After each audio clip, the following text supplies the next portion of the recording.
여러분 안녕하십니까. 잠시 뒤 국회에선 어제 이인영 민주당 원내대표에 이어 심재철 미래통합당 원내대표가 2월 임시국회 교섭단체 대표 연설에 나섭니다. 자, 저 연설 직접 들어보시기 전에 정치부 정윤식 기자와 이야기 나눠보도록 하겠습니다. 자, 정 기자 어서 오세요. 안녕하십니까. 네, 미래통합당이 이번 주에 출범을 했죠. 정 기자 미래통합당 취재하고 있는 걸로 알고 있는데 자유한국당 원내대표였던 심재철 의원이 그대로 미래통합당에서도 원내대표를 맡게 됐어요. 오늘 연설에 어떤 내용이 담길까요? 네, 그렇습니다. 그제 17일이었죠. 자유한국당과 새로운 보수당 등 보수진영 정당이 모여서 미래통합당이 탄생했습니다. 총선이 2달도 남지 않은 상황에서 당을 만들었기 때문에 전당대회는 생략하고 기존 한국당의 지도부를 일단 유지하기로 했습니다. 네. 심재철 원내대표는 오늘 연설에서 보수 세력이 힘을 합친 이유를 다시 설명하면서 이번 총선에서 현 정권을 심판해야 한다는 정권 심판론을 특히 강조할 걸로 보입니다. 네. 경제, 안보, 외교 등 현 정부의 각 분야를 총체적 실패로 규정하면서 정권 심판을 위해서 그리고 총선 승리를 위해서 모두가 힘을 합쳐야 한다고 연설할 걸로 보입니다. 네. 총선에서 정권 심판을 해야 한다 이런 얘기인데 구체적으로 어떤 이야기들인지 좀 취재가 됐습니까? 네. 심 원내대표는 우선 울산시장 하명 수사 선거 개입 의혹을 언급하면서 청와대에 대한 집중 공세에 나설 걸로 보입니다. 네. 검찰이 지난달 백원우 전 민정비서관 등 청와대 참모진을 비롯한 13명을 선거법 위반 혐의로 기소를 했죠. 미래통합당은 어제는 문 대통령까지 직권남용과 선거법 위반 혐의 등으로 검찰에 고발하겠다고 밝히기까지 했는데 네. 실제로 아직 고발하지는 않았습니다. 추미애 법무장관 비판에도 집중할 걸로 보이는데요. 검찰총장의 임기와 권한을 보장해 이른바 검찰 인사 대학살이 재현되는 걸 막아내겠다. 네. 특히 새로 설치될 공수처가 정권의 비리를 은폐하는 온상이 될 거라면서 공수처를 폐지하겠다. 이런 주장도 거듭 꺼낼 걸로 예상됩니다. 네. 이 밖에도 최근 코로나19 사태를 둘러싼 정부 대처를 비판하고 다음 국회에서 연동형 비례제 선거법을 폐지하겠다. 이런 이야기도 할 걸로 보입니다. 자, 이렇게 대여 투쟁을 하려면 당 내부의 단결도 중요할 텐데 이 새로 출범한 미래통합당 당내 분위기는 어떻습니까? 네, 정권을 심판하자면서 힘을 합쳐서 출항을 하긴 했는데 아직은 결속이 잘 되는 분위기는 아닙니다. 어제 첫 의원총회에서는 새로운 보수당 출신 의원들이 회의 진행에 이의를 제기하는 등 어색한 분위기가 연출되기도 했는데요. 새 보수당 출신 의원들에게만 맨 앞줄에 지정석을 배정하고 앞에 나와서 인사말을 해달라고 하니까 이에 반발하는 모습을 보인 겁니다. 분위기가 싸늘해지자 심재철 원내대표가 다 같이 일어나서 상견례를 하자 이렇게 말하면서 분위기를 수습했는데 아직 통합이 제대로 이루어지는 분위기가 되기에는 갈 길이 좀 더 남아있는 걸로 보입니다. 네, 지금 정 기자 얘기하는 동안 국회 본회의장 모습이 계속 화면에 나오고 있는데 지금 자리에 앉아 있는 게 심재철 원내대표죠? 네, 맞습니다. 이제 곧 단상 앞으로 나가서 연설을 할 걸로 예상됩니다. 네, 근데 국회 본회의장이 아직 자리가 많이 안 채워진 것 같아요. 원래는 10시에 시작을 하도록 했던 거죠? 네, 맞습니다. 10시 시작 예정이고요. 지금 원래 이 진행되기 전까지는 의석들이 자리에 어느 정도 앉고 국회의장이 이제 진행을 하게 되면은 연설을 하게 됐는데 네. 조금 이제 시간이 걸리는 경우가 간혹 있습니다. 네. 오늘은 앞서서는 어제는 여러 가지 이제 그 행사가 있었는데 앞선 식순이 있었는데 오늘은 그런 상황은 아니어서 네. 곧 시작될 것으로 보입니다. 네, 그리고 심재철 원내대표도 코로나19 얘기를 안 할 수 없을 텐데 조금 전에 들어온 소식에 따르면 국내 코로나19 환자 숫자가 하루 사이에 15명이 늘어나서 총 46명이 됐다는 소식이 들어와 있습니다. 어제 이인영 원내대표는 이 코로나19 얘기를 했어요. 오늘 심재철 원내대표도 당연히 하지 않겠습니까? 네, 그렇습니다. 어제 이인영 원내대표는 이제 민주당 여당의 원내대표이기 때문에 이제 코로나19에 대한 정부의 대처를 잘 됐고 방어 전선이 제대로 형성됐다 이렇게 말을 하고 있는데 네. 오늘 심재철 원내대표는 이제 야당 원내대표로서 정부의 대처가 상당히 부실했고 특히 중국인 이제 입국 제한 조치 등에 대한 그 정부 대처가 늦었다, 늑장 대응이었다 이런 부분들을 이제 집중해서 비판할 것으로 예상됩니다. 네, 이 우려했던 지역사회 감염 가능성이 현재로서는 굉장히 높아진 상황인데 좀 걱정이 되는 상황입니다. 자, 계속해서 정치권 얘기를 좀 해보면 지금 바른미래당 상황은 도대체 어떻게 되고 있는 건가요? 예, 바른미래당이 어제 또 이제 그 의원총회를 열었었는데 네. 이제 어제 뉴스를 통해 보신 시청자분들 계시겠지만 바른미래당의 비례대표 의원들이 있습니다. 네. 이 비례대표 의원들이 이제 소위 말하는 안철수계로 분류가 되는 의원들이 있고요. 네. 그리고 지금 호남계 통합이 준비가 되고 있는데 그쪽 신당으로 이제 합류하려는 의원들이 있습니다. 네. 이 비례대표 의원들이 전체가 9명, 이쪽 당으로 가려는 다른 당으로 가려는 움직임이 있는 의원들이 9명인데 네. 이 의원들이 사실은 당적으로 옮기기 위해서는 제명 조치가 필요하거든요. 네. 근데 제명이라는 거는 당에서 어떤 특정한 잘못을 했을 때 그 당원권을 박탈하는 조치인데 네. 이 의원들이 손학규 대표에게 자신들을 제명해달라고 계속 의석을 요구를 했습니다. 네. 정돈해 지금 이제 주시기 바랍니다.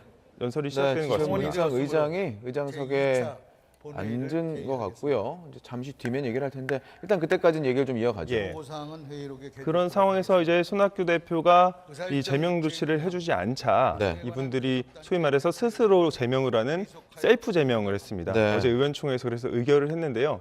이 점에 대해서 손학규 대표는 당 윤리위원회에서 징계 절차를 거치지 않은 제명은 사실상 원천 무효다. 네. 그래서 법적 검토까지 있는 상황인데 바른미래당이 한때 30석의 의석수를 가진 원내 제3정당이었는데 사실상 지금은 의석수가 굉장히 줄어든 상황입니다. 네, 지금 본회의장 단상 쪽으로 심재철 미래통합당 원내대표가 걸어 나가고 있습니다. 미래통합당을 상징하는 색깔이 무슨 핑크라고요, 저게? 저게 지금 해피핑크라고 이제 이름이 붙여졌는데요. 네. 조금 이제 밝은 분홍색보다는 조금 원래 처음에 했던 밀레니엄 핑크보다는 조금 더 진한 색의 핑크 색깔입니다. 네, 그러니까 분홍색에 조금 미래 느낌을 입혔다. 뭐 이렇게 보면 될 것 같은데요. 네. 자, 심재철 원내대표의 이 교섭단체 대표 연설 내용 직접 들어보시겠습니다.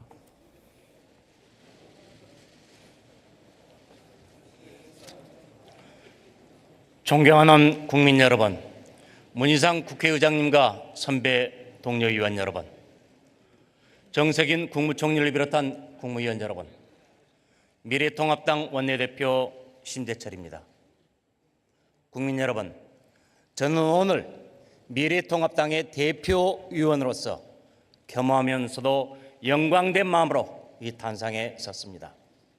명실상부한 중도우파 통합정당의 탄생을 믿고 기다려주신 국민 여러분께 이 자리를 빌려 깊은 감사의 뜻을 전합니다.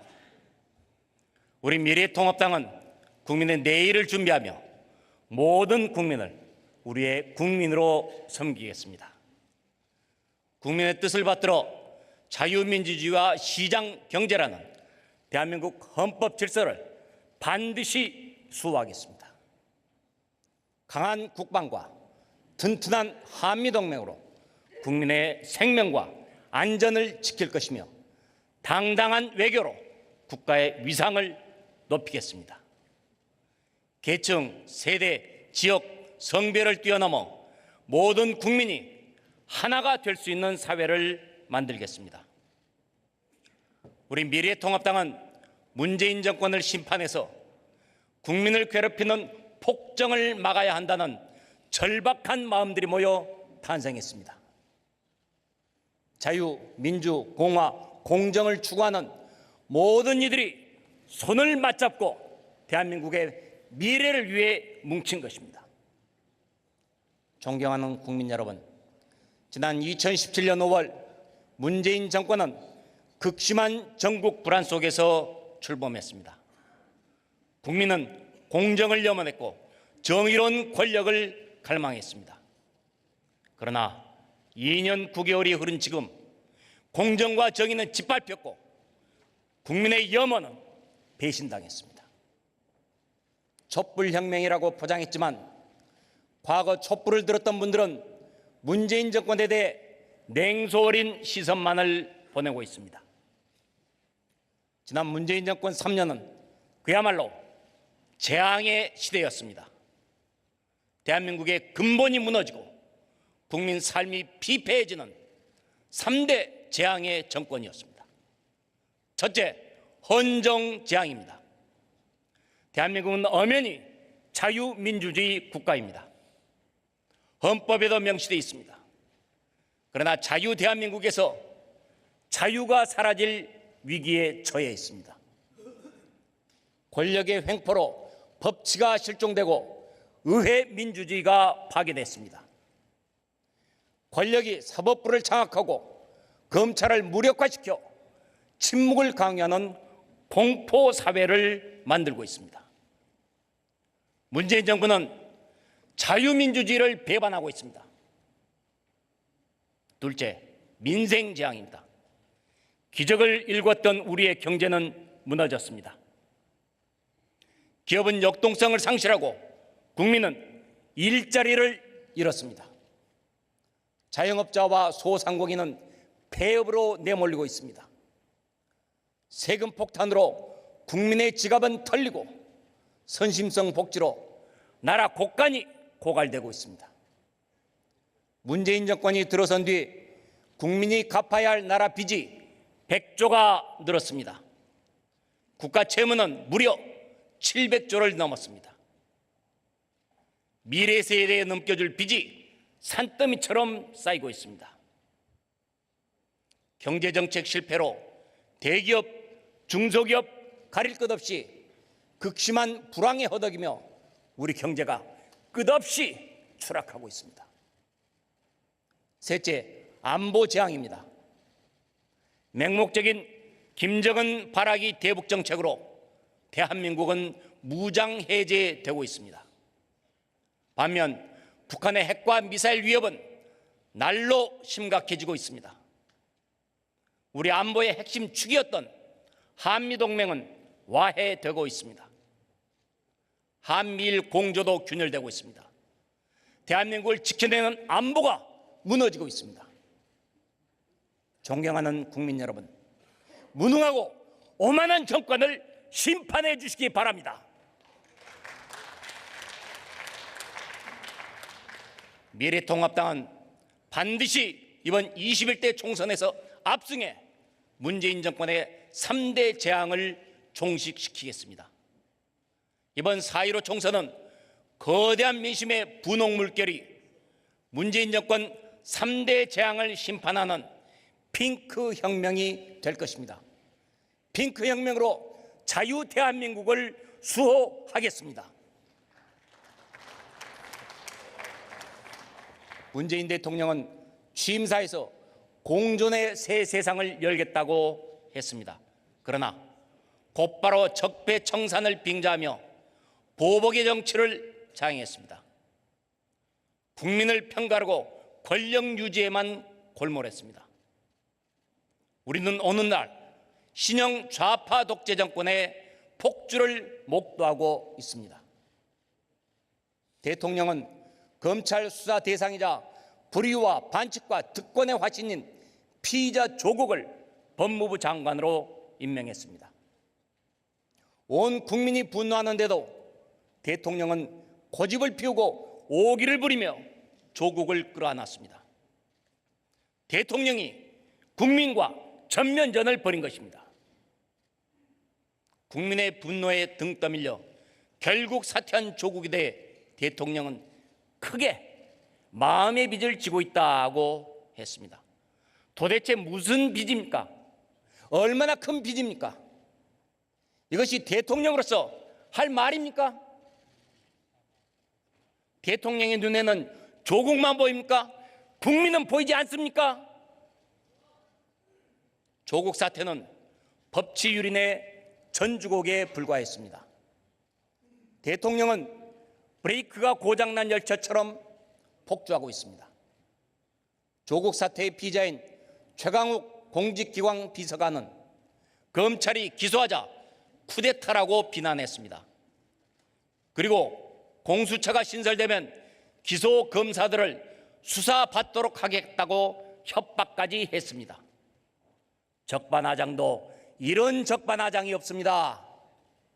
이것이야말로 문재인 정권이 공수처를 반드시 필요로 했던 이유를 잘 설명해 주고 있습니다.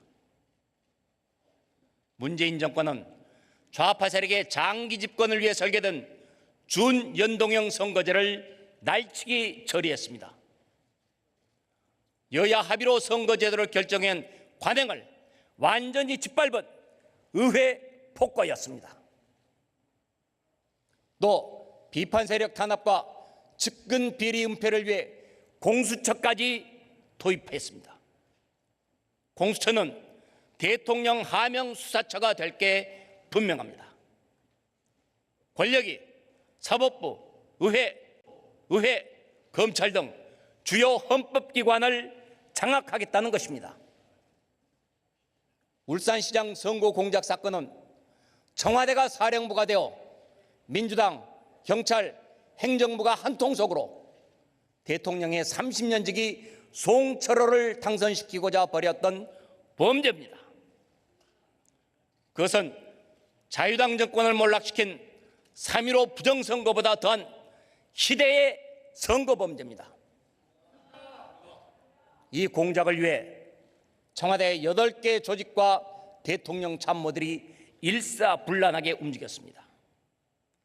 검찰 공소장에는 대통령이 무려 35번이나 언급됩니다. 누가 몸통인지 온 국민은 알고 있습니다. 문재인 대통령은 국민 앞에 정직하게 고백하십시오. 부끄러움을 모르는 문재인 정권은 선거 공작 사건을 수사해온 검찰을 인사권을 휘둘러 무력화시키고자 했습니다. 검찰의 문정권 수사팀을 공중 분해시켰습니다. 검찰 조직을 마음대로 비틀어서 정권 부패에 대한 수사 기능을 마비시켰습니다. 추미애 장관의 검찰 죽이기는 이성을 완전히 상실한 권력의 망나니 칼집입니다. 검찰총장 의견 청취를 명시한 규정조차 어겨가며 저지른 명백한 사법 방해입니다. 울산시장 선거공작 범죄의 피의자들이 국회의원 선거에 도전하는 참으로 어이없는 일들도 벌어지고 있습니다. 한병도 전 정무수석, 황운하 전 울산경찰청장, 송병기 전 울산부시장 등 법의 심판을 받아야 할 자들이 되레 국민의 선택을 받겠다고 나선 것입니다. 뻔뻔함과 오만함이 하늘을 찌릅니다. 유재석 감찰 무마 사건 역시 청와대에서 벌어진 범죄입니다. 우리들 병원 대출 비리에서도 청와대가 등장하는 등 3대 정권 게이트의 악취가 온 천하에 진동합니다. 어느 정권이고 범죄를 은폐하려고 한 권력의 채우는 비참했습니다. 문재인 정권은 스스로 몰락의 각본을 써내려가고 있습니다. 존경하는 국민 여러분, 문재인 정권 3대 게이트는 결코 묻히지 않을 것입니다. 우리 미래통합당은 국정조사와 특검을 추진해 끝까지 진실을 파헤치겠습니다. 우리 미래통합당은 정치로부터 검찰을 독립시키겠습니다. 검찰총장의 임기와 권한을 보장하고 검찰에게 독자적인 예산 편성권을 줘야 합니다. 다시는 추미애 장관이 저지른 검찰 인사 대학살 같은 일이 반복되지 않도록 하겠습니다. 또 검찰 인사위원회의 자체 인사권을 보장하겠습니다. 아울러 정권 비리 은폐처가 될 것이 분명한 공수처를 반드시 폐지하겠습니다. 사법부의 편향성도 바로잡겠습니다. 권력의 눈치만 보는 대법원장의 코드 인사도 반드시 견제하겠습니다. 우리 미래통합당은 문재인 정권의 헌정재앙을 끝내고 자유민주주의 체제를 바로 세우겠습니다. 살아있는 권력의 부패를 성역 없이 수사하는 나라, 대통령도 법을 두려워하는 나라를 만들겠습니다. 존경하는 국민 여러분, 문재인 정권은 소득주도 성장이라는 잘못된 아집으로 경제를 몰락시키고 민생을 재앙으로 빠뜨렸습니다. 문재인 정권은 국민 경제를 좌파 포퓰리즘의 실험 대상으로 전락시켰습니다. 최저임금 폭탄으로 자영업자와 소상공인들은 이제 절규할 기운조차 남아있지 않습니다.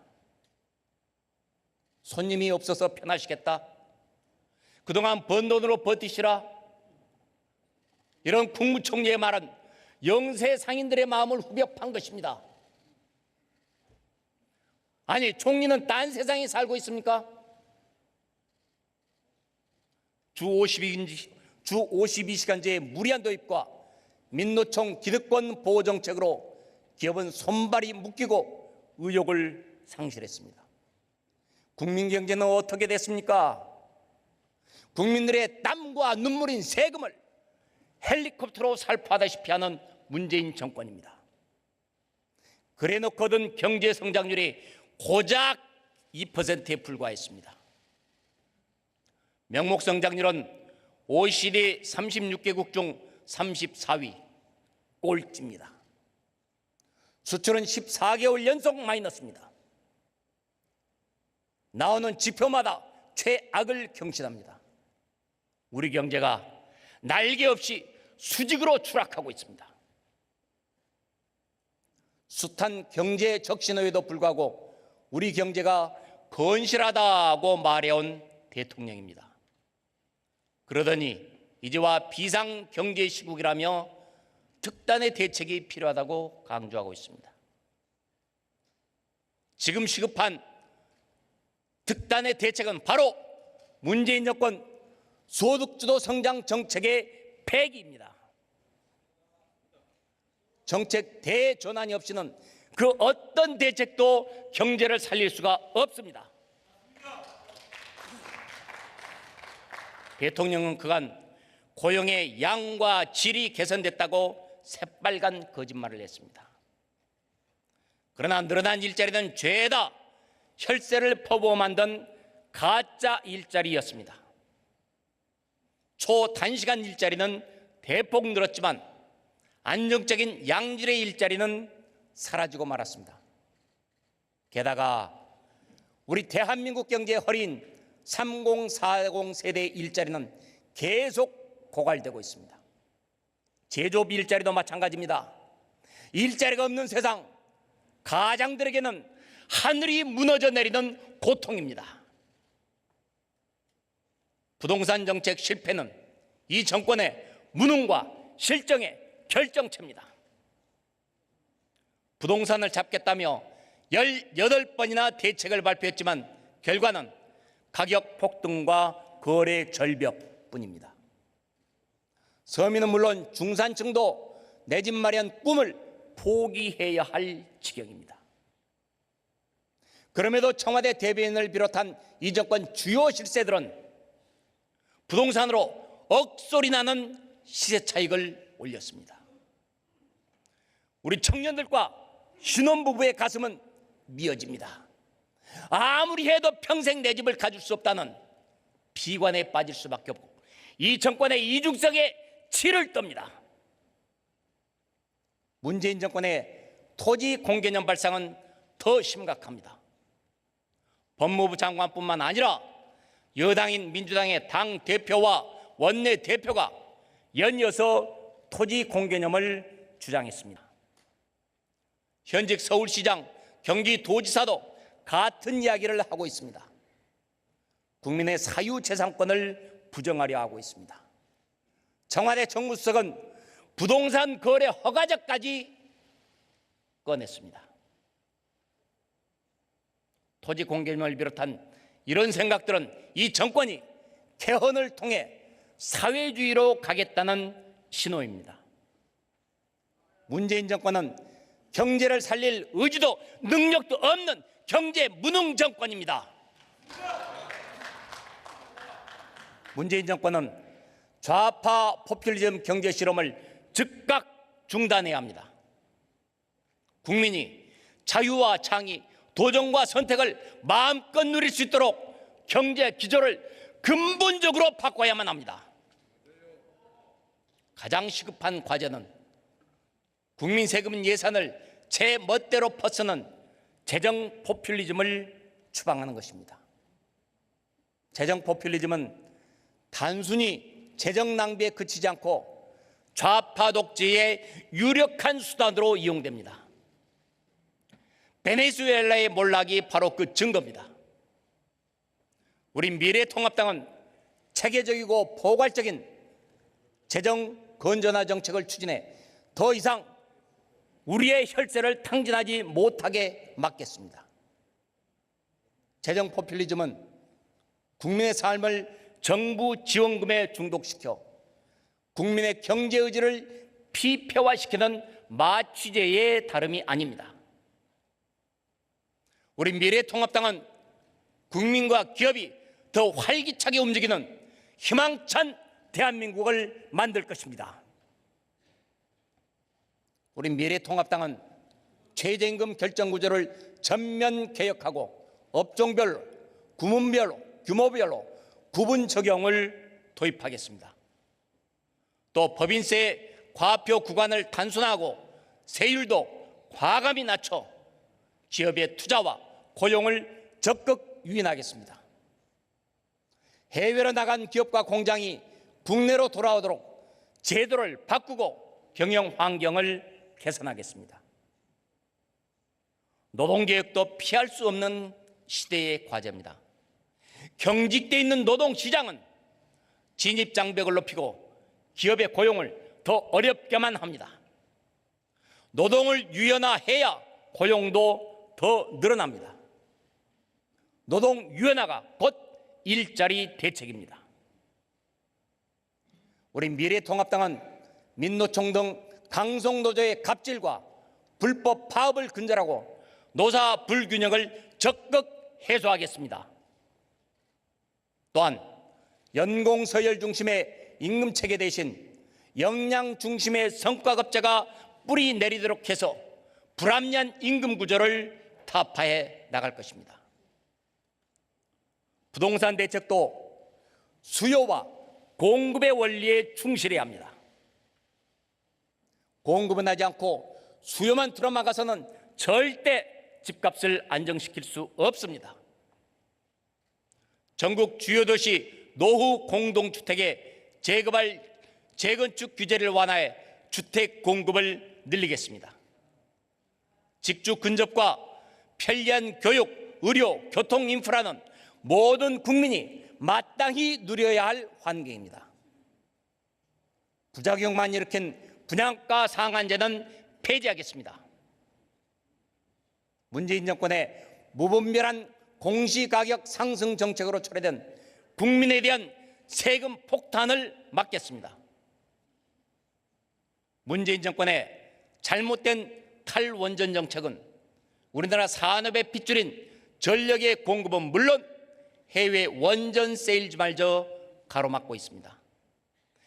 우리나라의 원전 건설과 운용 능력은 세계 최고입니다. 그럼에도 한국전력은 22조 원 규모의 영국 원전 건설 우선 협상 대상자 지위를 상실했습니다. 사우디아라비아 원전 사업 진출도 불투명해졌습니다.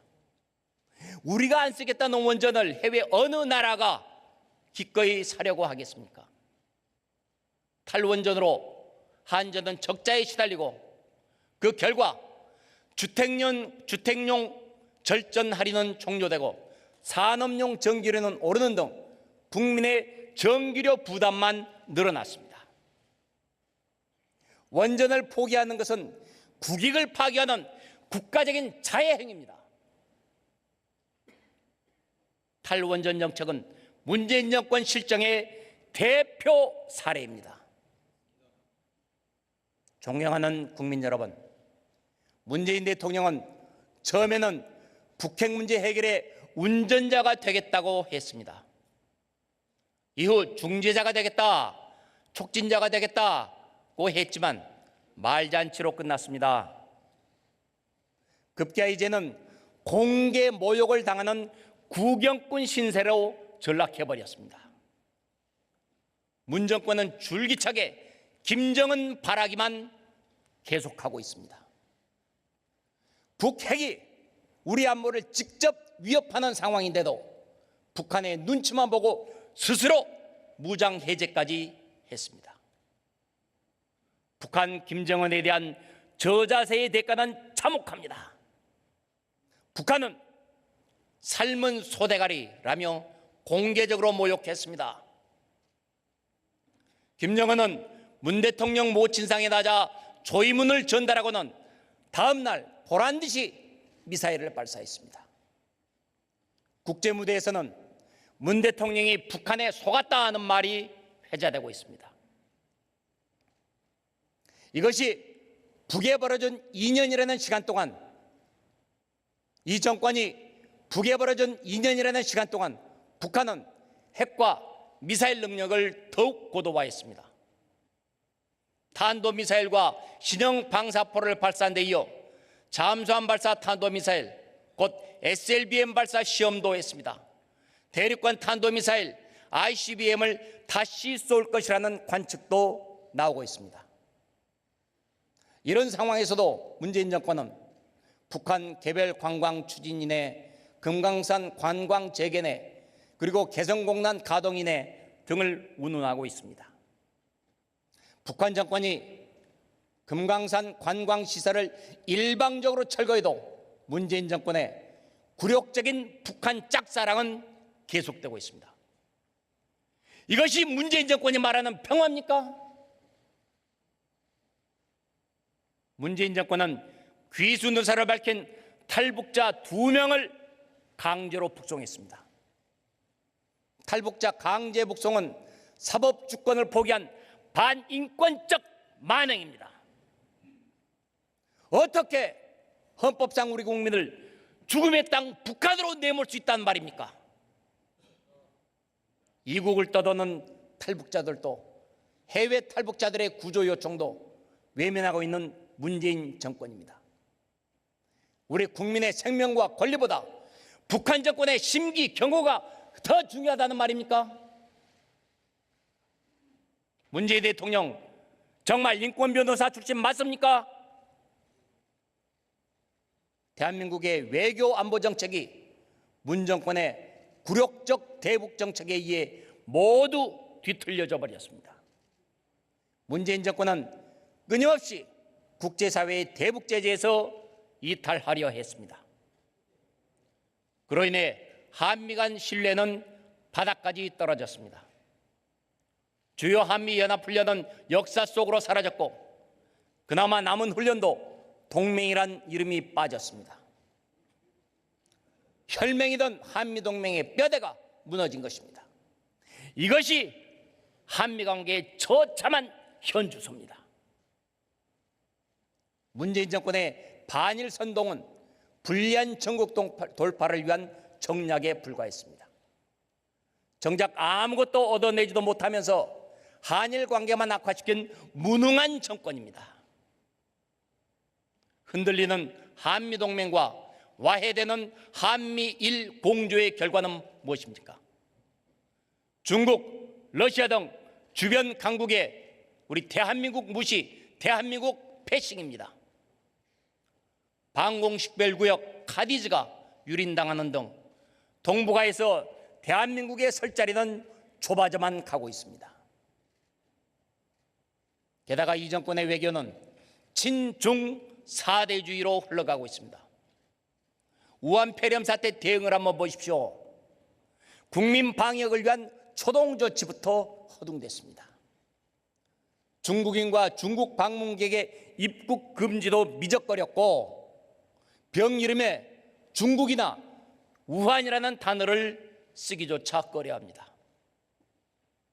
우리 대한민국의 가장 중요한 한미 관계는 헝클어뜨리고 중국과 북한 바라기를 하는 문재인 정권에게 우리는 더 이상 우리나라의 미래를 맡길 수가 없습니다. 존경하는 국민 여러분, 북핵 위협을 막기 위해서는 우리에게는 더 강한 해구산이 필요합니다. 한미 핵 공유 협정을 체결해 더 넓고 단단하게 해구산을 펴야 합니다. 북한 정권은 핵을 폐기하는 것만이 생존할 수 있는 길임을 알아야 합니다. 문재인 정권도 이 점을 명심해야 합니다. 실질적인 북핵 폐기 없이 대북 제재 완화나 남북 협력은 불가능합니다. 북한이 핵을 폐기하고 개혁 개방의 길에 나설 수 있도록 문재인 정권은 대북 정책을 수정해야만 합니다. 한미동맹의 복원은 곧 우리 안보의 복원입니다.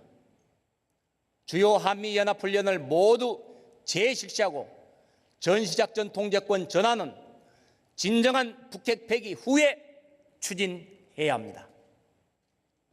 9.19 군사합의 역시 즉각 폐기되어야만 합니다.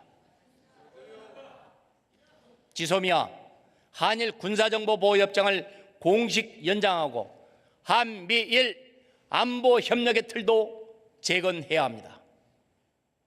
일본 정부의 역사 왜곡에 대해서는 강력히 항의하고 잘못을 바로잡아야 합니다. 다만 역사 문제 갈등이 안보, 경제 갈등으로 이어지지 않도록 외교력을 발휘해야 할 것입니다.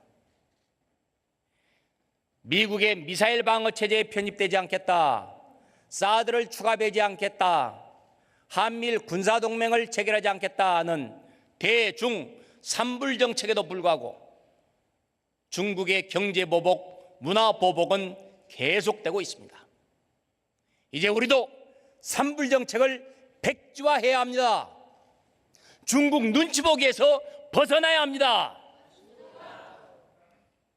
현 집권 세력은 전쟁이냐 평화냐라는 황당한 이분법으로 국민을 편갈라 왔습니다. 저열한 선동입니다. 문재인 정권의 유약한 대북 정책은 북한의 핵과 미사일을 더욱 고도화시켰습니다. 그로 인해 북한의 안보 위협은 더 커지고 한반도는 더 불안해졌습니다. 이것이 무슨 평화입니까? 평화는 굴종으로 지키는 것이 아닙니다. 튼튼한 안보와 동맹 없이는 평화를 지킬 수가 없습니다. 우리 미래통합당은 강력한 안보를 바탕으로 전쟁 억지력을 키우고 평화를 지킬 것입니다. 이와 함께 절대 잊어서는 안 될 문제가 하나 있습니다. 바로 북한 주민의 참혹한 인권 상황입니다. 문재인 정권과 여당인 민주당은 북한 인권을 외면하고 있습니다. 법에 정해져 있는 북한 인권재단은 아직 출범조차 하지 못하고 있습니다. 정부 여당이 북한의 눈치를 보며 북한 인권법을 사실상 사문화시키고 있기 때문입니다. 또 이 정권은 유엔 북한인권결의안의 공동제안국 명단에서 우리 대한민국 이름을 빼버렸습니다.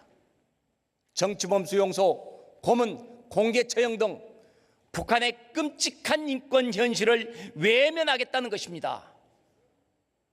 문재인 정권은 사람이 먼저라고 했습니다. 그렇다면 북한 주민은 사람이 아닙니까? 국제사회가 비웃을 창피한 일입니다. 인권 후진국이란 오명도 걱정됩니다. 우리 미래통합당은 남북한 모든 이들의 인권을 돌보는 한반도 유일의 합법정부 위상을 지켜나갈 것입니다. 존경하는 국민 여러분, 이번 우한 폐렴 사태에서 문재인 정권이 드러낸 부실 늑장 대응은 이 정권의 무능과 무책임을 한눈에 보여줬습니다. 우한 폐렴 초기부터 우왕좌왕하던 이 정권은 초동 대처에 완벽히 실패했습니다. 감염자 검사 기준은 오락가락했고 중국 전역 및 제3국 방문자에 대한 검역 체계도 구멍이 뚫렸습니다. 사태와 장기화되고 감염이 확산되자 이제는 과도하게 불안하지 말라며 대통령부터 나서서 파장 축소에 급급합니다. 그리고는 우한 폐렴이 머지않아 종식될 것이다 라며 섣불리 근거 없는 낙관론까지 펼쳤습니다.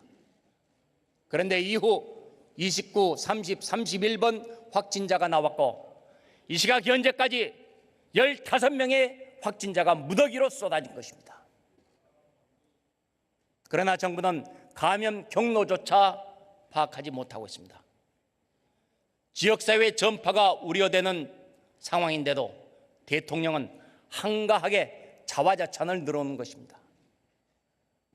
우리 미래통합당은 우한 폐렴으로 다시 허점을 드러낸 감염병 위기관리 시스템을 전면 개선하겠습니다.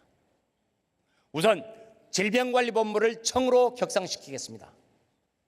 감염병 대응 예산과 전문가를 대폭 늘리고 감염병 전문 병원을 전국 5개 권역으로 확충하겠습니다. 우리 미래통합당이 제출한 중국 방문 외국인의 입국 금지 촉구 결의안을 민주당은 즉각 채택하십시오. 그리고 특별위원회 구성도 미루지 마십시오. 민주당은 질병 대응조차 정쟁 수단으로 삼는 무책임한 정치를 당장 그만두십시오. 우리 미래통합당은 또한 범죄로부터 자유로운 거리를 만들겠습니다. 범죄 취약 지역에 CCTV를 추가 설치하고 불안에 떠는 여성 1인 가구를 위해 디지털 비디오 창, 문 열림 센서, 휴대용 비상벨 등 스마트 안심 세트를 제공하겠습니다. 경찰 공무원, 소방 공무원의 위험 수당도 월 20만 원으로 올리고 낡은 소방 장비를 교체하겠습니다. 어린이와 노인을 교통사고로부터 지키기 위해 보호구역 확대, CCTV 설치 의무화 등도 추진하겠습니다. 우리 당은 자국민 보호 앞에서는 정치적이거나 외교적 셈법을 따지지 않습니다. 우리 미래통합당이 지향하는 대한민국은 국민의 생명과 안전을 최우선으로 삼을 것입니다. 국민을 위한 안전한 대한민국을 우리 미래통합당은 반드시 만들 것입니다. 존경하는 국민 여러분, 조국 사태는 불공정과 특권이 어떻게 위선적 정의에 의해 교묘히 포장됐는지 그 실상을 적나라하게 보여줬습니다. 좌파 세력은 자신들의 부패와 독식을 합리화했고 감히 국민을 가르치려는 뻔뻔함까지 보였습니다. 우리는 공정의 가치를 되새기고 기회가 골고루 보장되는 대한민국을 만들어야 합니다. 그중에서도 교육은 누구에게나 성공과 도약의 기회를 제공하는 자유의 날개이자 희망의 사다리입니다. 자신들의 자녀에게는 그 날개를 달아주고 국민으로부터는 그 기회를 뺏겠다는 이 정권은 자사고 특목고 폐지를 추진하고 있습니다.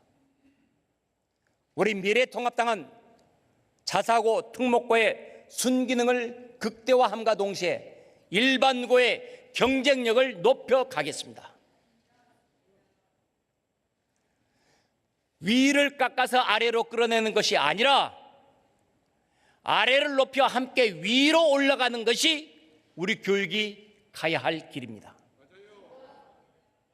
그리고 대학 수학능력시험을 중심으로 선발하는 이른바 정시의 비율을 50% 이상 대폭 상향해 입시를 둘러싼 의구심을 최소화하겠습니다.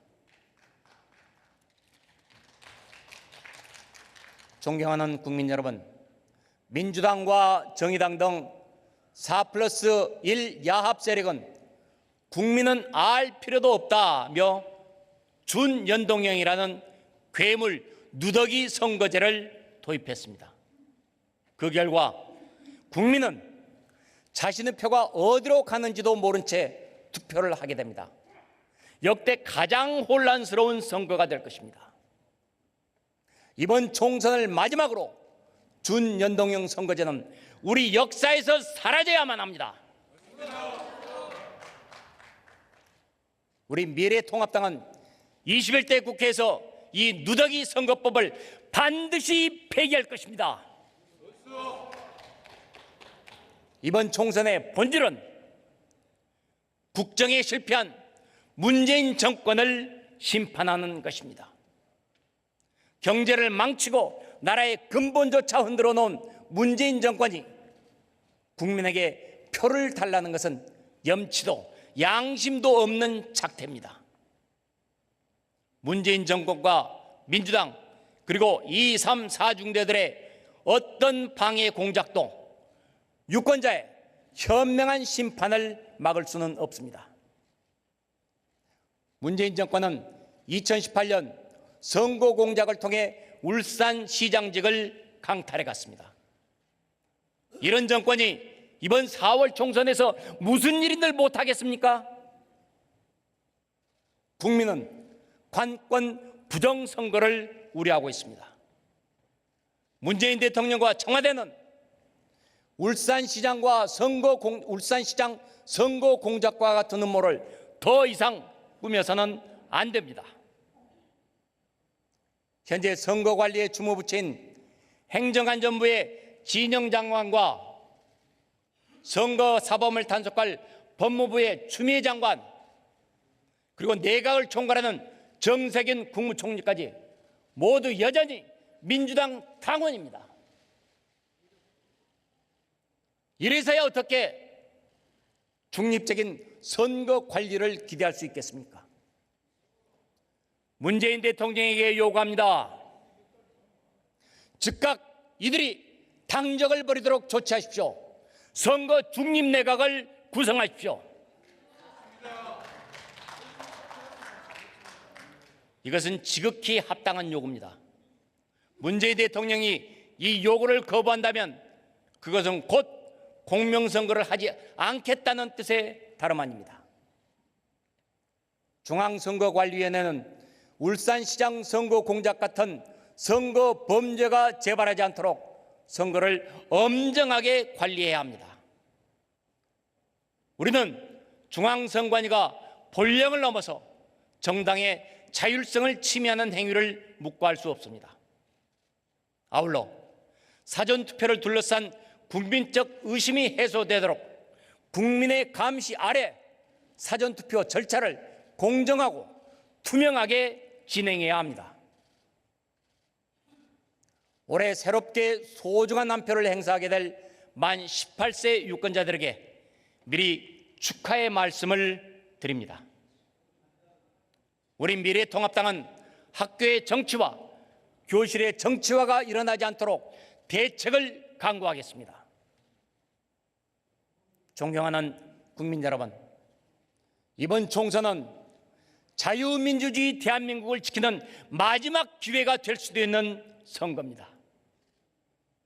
지난 70여 년간 위대한 선배 세대들의 피땀으로 우리는 전쟁의 잿더미를 딛고 일어섰습니다. 그런 기적의 역사가 문재인 정권 3년여 만에 무너져 내리고 있습니다. 영국 시인 바이런은 일찍이 경고했습니다. 한 나라를 세우기 위해서는 1000년도 부족하지만 그것을 무너뜨리기 위해서는 단 1시간으로도 족하다고 말입니다.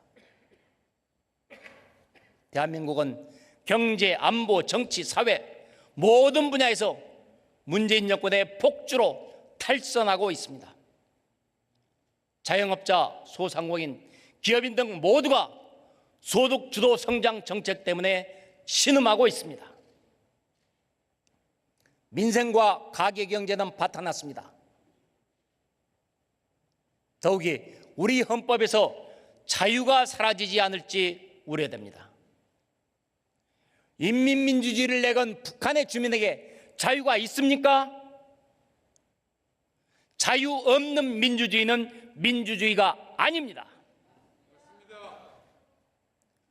이대로 대한민국이 무너지면 안 됩니다.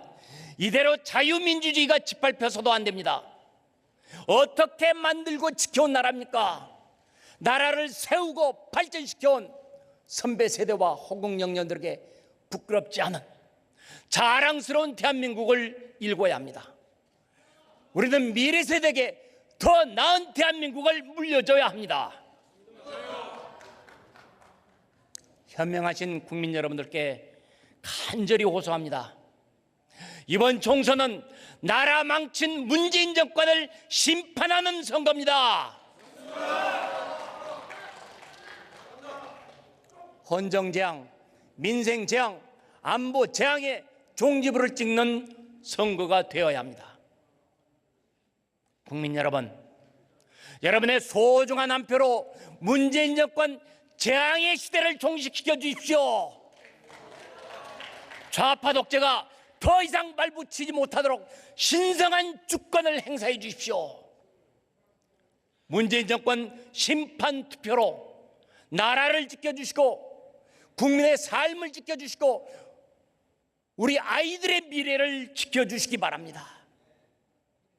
이제 우리 모두는 세대, 계층, 지역, 종교를 초월해 분열과 갈등을 딛고 통합의 정신으로 미래로 힘차게 나가겠습니다. 끝까지 경청해 주셔서 감사합니다.